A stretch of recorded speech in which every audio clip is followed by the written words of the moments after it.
right, peace and blessings, everybody. It's Thursday, January the 4th, the year 2018.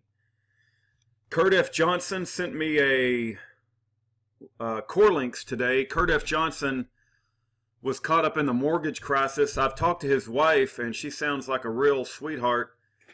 I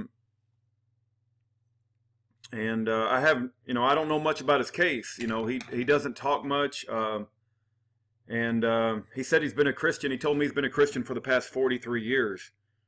But here's what all the email said. It was a very short email. It says, goodbye, off to the SHU. SHU stands for Special Housing Unit, which I believe is solitary.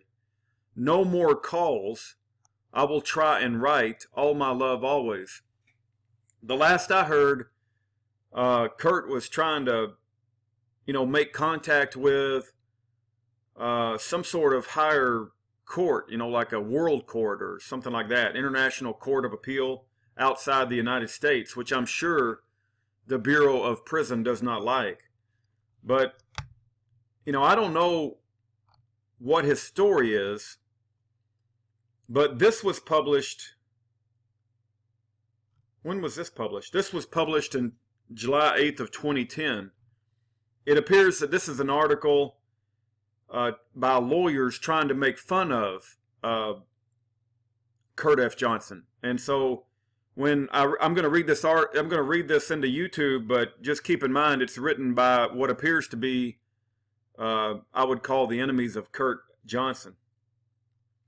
The title of the article is Fools Convicted. July the 8th, 2010. Conviction affirmed, technically, but I liked the sound of this headline better. Kurt Johnson and Dale Heineman were accused of scamming homeowners by promising to get rid of their mortgage debt for a fee. They did get rid of it. If by get rid of you mean file bogus documents supposedly showing mortgages was invalid. The homeowners would then refinance, and our heroes would take a significant portion of the proceeds of the new loan. They pocketed over $3 million, and their clients ended up in default.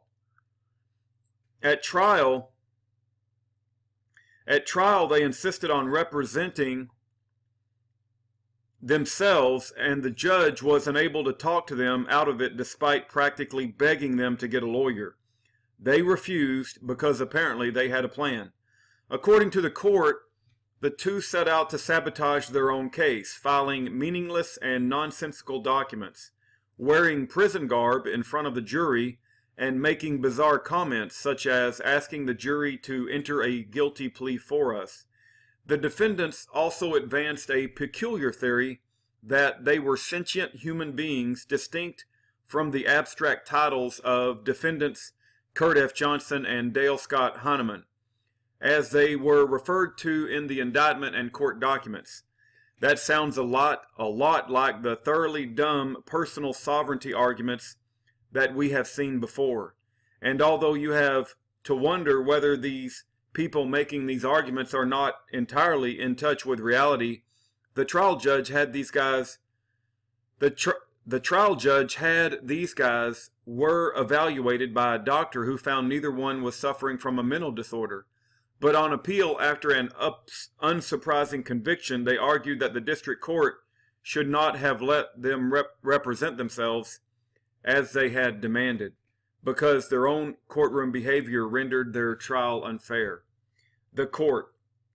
The record clearly shows that the defendants are fools, but that is not the same thing as being incompetent. They had the right to represent themselves and go down in flames if they wished, a right the district court was required to respect. Convictions affirmed, the two sentient human beings will now have their personal sovereignty infringed for the next 21 and 25 years, respectively. So, I don't know much about Kurt Johnson. I only know what I've been told, and that is that he was trying to help people with the mortgage crisis as far as exposing a lot of the derivatives that was going on within the housing bubble. And,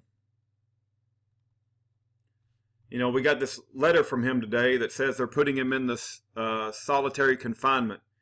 So I do know that Kurt Johnson told me that he's a Christian, and so I don't like to hear that Christians are going to be going to solitary confinement. I believe that's a form of torture, cruel and unusual punishment, especially in these CMU prisons. So as you go to bed tonight, please keep Kurt F. Johnson in your prayers. Thank you for your time.